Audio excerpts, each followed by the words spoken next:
The city buzzed around me, a living, breathing entity of lights and sounds that never seemed to sleep. It was here, amidst this chaotic symphony, that I first saw him. Mark stood like a calm within the storm at the local art exhibition, his eyes reflecting the vibrant colors of the canvases that adorned the walls. He was watching a particularly abstract piece, a whirlwind of reds and blues that felt as tumultuous and passionate as the city itself. It was that same passion that drew me to him, a magnetic pull I couldn't resist. "I never can decide if art is mirroring life or the other way around," I remarked, stepping beside him, our shoulders almost touching. He turned to me, his smile slow and deliberate, as if he were savoring the moment. "Maybe it's both," he replied. A perpetual cycle of influence. Our conversation flowed effortlessly from there, meandering through topics of art, music, and our shared love for the city's unyielding energy. Mark was charismatic, his words laced with a humor and intelligence that captivated me. Yet, even in those early moments, there was an intensity in his gaze, a possessiveness that flickered beneath the surface. In the weeks that followed, our whirlwind romance unfolded against the backdrop of the bustling city. We were inseparable, our connection deepening with each shared moment. But as our relationship evolved, so did Mark's jealousy. It was subtle at first, a comment here, a question there, each tinged with an underlying note of suspicion. I remember one evening, walking through the crowded streets, the air thick with the scent of street food and the sound of laughter. A message pinged on my phone, a harmless joke from a colleague. Mark's mood shifted instantly, his arm tightening around my shoulders. "Who's that?" he asked, his voice a shade too casual. "Just a friend from work," I replied, sensing the tension that had crept into his posture. The rest of the night was overshadowed by an unspoken tension, a precursor to the arguments that would soon become a staple of our relationship. Despite this, I found myself drawn deeper into the complexity of our connection. Mark's protective nature, which once made me feel cherished, now felt like a cage. Yet, I couldn't deny the intensity of my feelings for him, the way my heart seemed to beat in sync with his. Our relationship became a paradox, a blend of passion and turbulence. I saw the red flags, the warning signs that flickered like neon in the night, his public accusations of my alleged flirtations, the way he scrutinized my social media interactions. They were all pieces of a puzzle I was reluctant to solve. One night, lying in his arms, the city's heartbeat pulsing through the open window, I chose to dismiss my doubts. The warmth of his embrace enveloped me, a temporary shelter from the storm of my own thoughts. "Jenna," he whispered, his breath warm against my ear, "you're everything to me." In that moment, I wanted to believe in us, in the possibility of a love that could overcome its own fragility. I chose to ignore the warning signs, to silence the voice inside me that whispered of caution. After all, love was supposed to conquer all, wasn't it?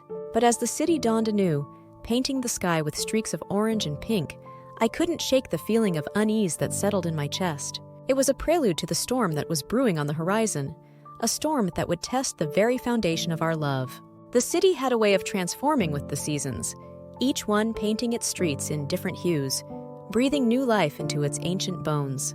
As autumn approached, the air grew crisp, and the leaves turned to shades of gold and red, mirroring the fiery nature of my relationship with Mark. Our love, once vibrant and full of promise, had begun to show signs of wear, the colors fading at the edges, tainted by jealousy and mistrust. One evening, as the sun dipped below the skyline, casting long shadows across the pavement, Mark and I found ourselves at a local cafe, nestled in the heart of the city. It was our attempt to reclaim some semblance of normalcy, to enjoy the simple pleasure of each other's company without the specter of jealousy looming over us. The cafe was cozy, a small haven of warmth against the chill of the evening, filled with the soft murmur of conversations and the rich aroma of coffee. As we sat across from each other, sharing stories of our day, I could feel the tension slowly ebbing away, replaced by the familiar comfort of our connection. It was moments like these that reminded me why I had fallen in love with Mark in the first place. His quick wit, the way his eyes lit up when he laughed, the gentle timbre of his voice that could soothe even the deepest of my anxieties. But the peace was short-lived. My phone vibrated on the table between us, a message from a male colleague about a project we were working on together. The atmosphere shifted palpably, the warmth of the cafe suddenly stifling as Mark's demeanor changed, his smile fading, replaced by a cold, hard edge. "Who's that?" he asked, his voice laced with an undercurrent of suspicion that had become all too familiar. "Just Tom, we're working on the Henderson project together," I replied, trying to keep my tone light, hoping to dispel the tension that had crept in. Mark's jaw clenched, his eyes narrowing as he picked up my phone, scrolling through the message with a scrutiny that made my stomach knot. "Seems like he's pretty friendly," he said, a hint of accusation in his voice. "It's just work, Mark," I said, the defense in my tone belying my growing frustration. "We're professionals." The conversation that followed was a dance we had performed too many times, a back and forth of accusations and reassurances that left us both exhausted. It was a pattern that had woven itself into the fabric of our relationship, a web of jealousy and insecurity that ensnared us both. As we left the cafe, the city around us felt different, as if it too had changed in the span of that conversation. The streets were quieter, the night air colder, as if reflecting the growing distance between us. We walked side by side, but the silence that hung between us was a chasm filled with unspoken words and unresolved feelings. That night, as I lay awake beside Mark, listening to the rhythm of his breathing, I couldn't help but wonder how we had arrived at this place. How had our love, once so bright and full of promise, become overshadowed by doubt and suspicion? The question circled in my mind, a carousel of confusion and longing for a return to simpler times. But even as I yearned for the past, I knew that we couldn't continue on this path. The jealousy that had taken root in our relationship was a poison, slowly seeping into every interaction, every moment of tenderness. It was a barrier that stood between us, a wall that needed to be torn down if we were ever to find our way back to each other. As the first light of dawn crept through the curtains, painting the room in soft shades of gray, I made a silent vow to myself. I would fight for us, for the love we once shared. But as the city woke around us, bustling and alive with the promise of a new day, I couldn't shake the feeling of uncertainty that clung to me, a shadow that whispered of challenges yet to come. The season shifted, carrying with it the chill of impending winter. The city, once ablaze with the fiery colors of fall, now donned a quieter palette, grays and blues that mirrored the storm brewing within the confines of my own heart. It was during one of these long twilight evenings that my world tilted on its axis, the trust I had fought so hard to preserve crumbling beneath the weight of betrayal. I had returned home earlier than expected, the day's work having granted me a rare reprieve. The apartment was quiet, too quiet, the kind of silence that presses in on you, heavy with anticipation. Mark wasn't home yet, a fact that should have offered solace, but instead filled me with an inexplicable sense of dread. It was while tidying up, a mindless task to keep the unease at bay, that I found it. Mark's phone, left carelessly on the kitchen counter, buzzed to life with a notification that caught my eye, a message from someone named Amy on Tinder. My heart stuttered, a cold vice gripping my chest as I stared at the screen, the words blurring before my eyes. How could you do this to us?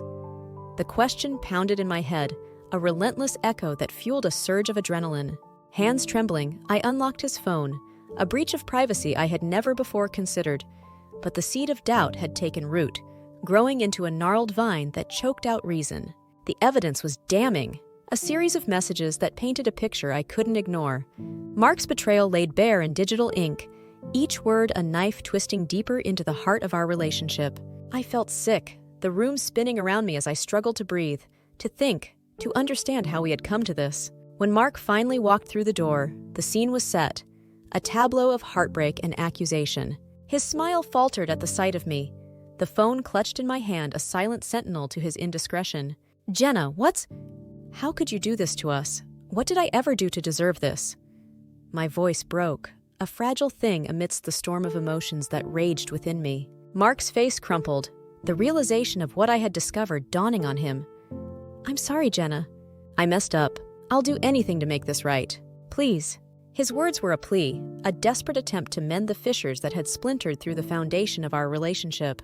But the words that came to me then, spoken aloud, were not born of anger or accusation. They were the words of a heart trying to understand, to find a way through the pain. "Can I ever trust you again? Is love enough to forgive such betrayal?" The apartment, our home, felt alien around us, the walls bearing witness to the unraveling of a love story. We stood at a crossroads, the future uncertain, the past irretrievably altered. The conversation that followed was a catharsis, a painful unearthing of truths and emotions long buried. As Mark spoke, tears streaming down his face, the layers of his actions were peeled back, revealing not just the betrayal, but the insecurities and fears that had driven him to it. It was a glimpse into the heart of the man I loved, a man as flawed and broken as the relationship that lay in tatters between us. The night stretched on, time losing meaning as we navigated the wreckage. The dawn, when it finally came, brought no answers, only the stark realization that the path to forgiveness, should we choose to walk it, would be fraught with challenges. I was left adrift in a sea of confusion and hurt, the shore too distant to discern. Could trust ever be rebuilt on such a fractured foundation? Was the love we shared strong enough to weather the storm, or had it been irrevocably damaged by the winds of betrayal? As I watched the city awaken, the first light of day casting shadows across the room, I knew that the journey ahead, whether together or apart, would be one of self-discovery. A journey to find the strength within me to either forgive or to let go, to emerge from the storm not unscathed but stronger for having weathered it. In the aftermath of the storm, the world seemed to hold its breath, the city wrapped in a blanket of silence as if giving space for my shattered heart to mend. The apartment felt cavernous, a mausoleum of memories that echoed with the ghosts of laughter and love, now tainted by betrayal. I found solace where I always did, in the embrace of my art. The blank canvas before me beckoned, a silent invitation to pour out the tumult of emotions that churned within. With each stroke of the brush, hues of blues and grays swirling together, I allowed my mind to wander, to reflect on the jagged path that had led me here. The revelation of Mark's infidelity had cracked open the facade of our relationship, revealing the fractures that lay beneath. It was as if I was seeing him, and us, for the first time, stripped of the illusions that love had woven around us. As the painting took shape, an abstract landscape of turmoil and tranquility, I found myself grappling with questions that had no easy answers. Can trust, once broken, ever truly be mended? Is the pain of betrayal a wound that heals, or does it leave scars that forever mark the heart? The solitude of the studio was a balm, offering clarity amidst the chaos of my thoughts. It was here, amidst the smell of paint and the soft light that filtered through the windows, that I could admit to myself the depth of my hurt, and the fear that perhaps love was not enough to bridge the chasm that had opened between Mark and me. Days melded into nights, a continuous loop of introspection and creation. My art became my diary, each piece a reflection of the journey I was on, a journey of self-discovery, of finding the strength to face the uncertainties of the future. A turning point came one evening, the city outside alive with the sounds of life moving forward, indifferent to the standstill my world had come to. The phone rang, a jarring intrusion that I contemplated ignoring. But something, perhaps the whisper of intuition, urged me to answer. It was Mark.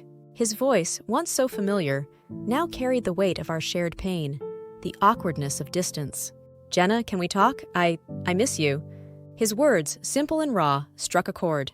I missed him too, missed us. But the chasm of betrayal was wide, and I found myself hesitating on the precipice, unsure if I could or should attempt to bridge it. "We can talk," I finally said, the decision feeling both monumental and terrifying. It was an acknowledgement of the love that still lingered, a love that, despite the pain, I wasn't ready to relinquish. The meeting was set, a coffee shop that held no memories, neutral ground where the remnants of our relationship could be laid bare. The days leading up to it were a cacophony of emotions, hope and fear, love and resentment, each vying for dominance. As I sat across from Mark, the familiar contours of his face etched with remorse, I realized that this was not just about deciding the fate of our relationship. It was about deciding who I wanted to be in the aftermath of this betrayal. Could I forgive, not just for him, but for myself? Could I let go of the pain and move forward, with or without him? Our conversation was a dance of vulnerability, each of us laying bare our fears and desires. Mark's admission of his insecurities, his acknowledgement of the pain he had caused, offered a glimmer of understanding, a bridge across the chasm of our fractured love. But understanding did not erase the hurt, nor did it provide a clear path forward. As we parted, the future remained uncertain, a canvas yet to be painted. I was left with the realization that forgiveness, if it was to come, would be a journey, not a destination. A journey that required not just the mending of trust, but the healing of my own heart. The city, ever a backdrop to our love story, seemed to whisper with the promise of new beginnings. Whether those beginnings included Mark or not remained to be seen. But for the first time since the storm had broken, I felt a flicker of hope, a belief that no matter what the future held, I would emerge stronger, my heart resilient in the face of adversity. Winter's grip on the city had loosened, giving way to the tentative warmth of early spring. It was a time of renewal, of life stirring beneath the frozen earth, reaching toward the light. And there I was, standing at the precipice of my own rebirth, the wounds of betrayal and the balm of self-discovery mingling within me like the changing seasons. The coffee shop where I had agreed to meet Mark again was a cocoon of warmth against the crisp air outside. Its windows were fogged from the breath of its occupants, a testament to the life that buzzed within. I arrived early, a bundle of nerves and anticipation, my heart a drummer setting a relentless pace against my ribs. As I sipped on a coffee that tasted more of anxiety than anything else, I couldn't help but let my gaze wander over the city outside. The people passing by were wrapped in their own stories, unaware of the pivotal moment that was unfolding for me, here, in this quaint cafe. It was a humbling reminder of my place in the vast tapestry of life, a single thread woven through a much larger narrative. When Mark entered, the weight of the past months hung between us, an invisible barrier that slowed his steps and tempered his smile. The man who stood before me was both familiar and a stranger, changed by the revelations and reflections that had shaped us both in the wake of his betrayal. "Jenna," he greeted, his voice carrying a tentative hope that echoed in the tight space around my heart. "Mark," I acknowledged, my own voice steadier than I felt. We spoke then, not of superficial matters, but of the core of our pain and the possibility of healing. Mark shared his journey since our last meeting, of therapy sessions and soul-searching, of confronting the insecurities that had driven him to seek validation in the arms of another. It was a conversation marked by vulnerability, a stripping away of the defenses that had once kept us at arm's length, even in our closest moments. As he spoke, I could see the earnestness in his eyes, the genuine desire for redemption and for a future that included me. But as much as his words tugged at the strings of my heart, I knew that the decision I faced was not just about us. It was about me, about who I had become in the crucible of our shared pain, and who I wanted to be moving forward. "I want to forgive you, Mark," I began, my voice a whisper against the cacophony of the cafe. "But more than that, I need to forgive myself. For ignoring the signs, for losing myself in us." Mark nodded, a gesture of understanding that bridged the gap between us. "I know I can't undo what I've done, Jenna, but I'm here, willing to do the work if you'll have me." The words hung between us, an offer of a second chance, a leap of faith into a future unknown. I took a moment, letting the weight of his words settle around me, feeling the gentle pull of hope amidst the remnants of pain. "I don't know what the future holds, Mark," I admitted, my gaze steady on his. "But I do know that I'm not the same person I was before. And any future we have, it needs to be built on that understanding, on new ground." It was a declaration of my own boundaries, a recognition of the growth that had come from the ashes of our past. Mark's acknowledgement, a simple nod, was a testament to his own journey, to the understanding that what we were embarking on was not a continuation of the past, but the start of something new. As we left the cafe, stepping out into the burgeoning day, the city seemed to stretch before us, filled with possibilities. The road ahead was uncertain, fraught with challenges and the potential for new pain, but also with the promise of growth and healing. I realized then that love, in its truest form, is not just about the joy of connection, but also about the resilience to rebuild in the face of betrayal, the strength to forge a new path from the wreckage of the old. And as we walked side by side, the distance between us both a chasm and a mere step, I knew that no matter where this journey took us, I was ready to face it, stronger and more whole than I had ever been before.